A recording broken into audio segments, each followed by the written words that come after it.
पेट की चर्बी बढ़ने की मुख्य कारण क्या है आपकी निगाह में? जी मनोज जी, पेट की चर्बी मतलब कि बेली फैट, ये हमारा मेनली दो टाइप से होता है।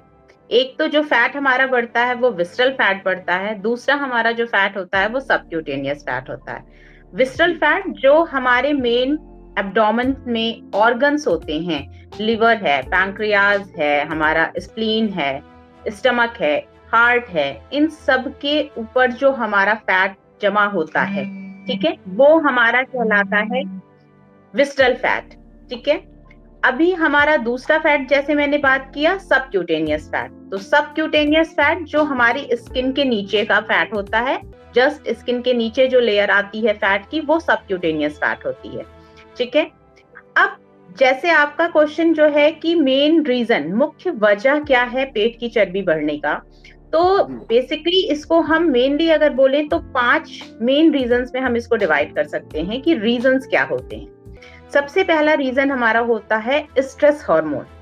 हाई लेवल कॉर्टिसोल जब हमारी बॉडी में होता है तो उस वजह से हमारा बेली फैट बढ़ता है, क्योंकि बेली फैट जो हमारा है वो कॉर्टिसोल्स के रिसेप्टर्स को बहुत ज्यादा, वहां पर रिसेप्टर्स जो होते हैं वो बहुत ज्यादा होते हैं, जिसकी वजह से बेली एरिया में फैट स्टोर होने लगता है। ठीक है, दूसरा हम बात करते हैं तो दूसरा हमारा होता है इंसुलिन रेजिस्टेंस। जो भी हमारा हाई लेवल शुगर होता है, शुगर के स्पाइक्स आ रहे हैं हमारा खाना खाने के बाद में, उस वजह से बेली फैट हमारा इंक्रीज होता है। ज्यादातर शुगर स्पाइक्स आते हैं जब हम रिफाइंड कार्बोहाइड्रेट्स को लेते हैं, चाय को बार बार ले रहे हैं, चाय के साथ में हम रिफाइंड शुगर्स को ले रहे हैं, तो वो हमारा बेली फैट को इंक्रीज करने के लिए जो इंसुलिन स्पाइक आता है वो रिस्पॉन्सिबल होने लगता है। तीसरा हम बात करते हैं पुअर स्लीप की। अगर हमारी नींद प्रॉपर 6 से 7 घंटे की पूरी नहीं होती है तो वो भी रीजन होता है हमारे बेली फैट इंक्रीज के। होता उसमें क्या है कि अगर हमारी नींद पूरी नहीं होगी तो हमारा कॉर्टिसोल लेवल इंक्रीज होगा, कॉर्टिसोल लेवल इंक्रीज होगा, साथ ही साथ जो हमारे एपेटाइट हार्मोन होते हैं वो इंक्रीज और डिक्रीज होने लगते हैं, वो इम्बैलेंस होने लगता है, और साथ ही साथ हमारे बॉडी में शुगर की और बहुत सारे जैसे जो फूड्स हम रेगुलर बेसिस पे खाते हैं उनकी क्रेविंग्स स्टार्ट हो जाती है, और इस वजह से हमारा बेली फैट इंक्रीज होने लगता है।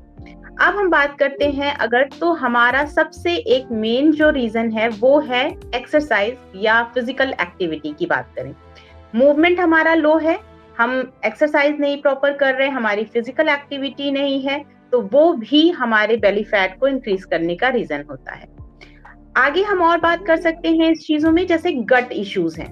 अगर हमारी गट हेल्थ प्रॉपर नहीं है, हमारा इन्फ्लेमेशन चल रहा है या गट इम्बैलेंस चल रही है, तो भी उसकी वजह से हमें गैस है, ब्लोटिंग है, ये सारे सिम्टम्स आते हैं, और इन वजह से भी हमारा बेली फैट इंक्रीज होने लगता है। एक रीजन हम और बता सकते हैं इसमें, हमारा मेन हार्मोनल डिसबैलेंस, इम्बैलेंस। ठीक है, हार्मोन्स इम्बैलेंस होंगे, लेवल इंक्रीज होगा, कुछ हार्मोन्स के लेवल इंक्रीज होने का, कुछ हार्मोन्स के लेवल डिक्रीज होने का इफेक्ट पड़ता है, और इस वजह से हमारा बेली फैट स्टोर होने लगता है।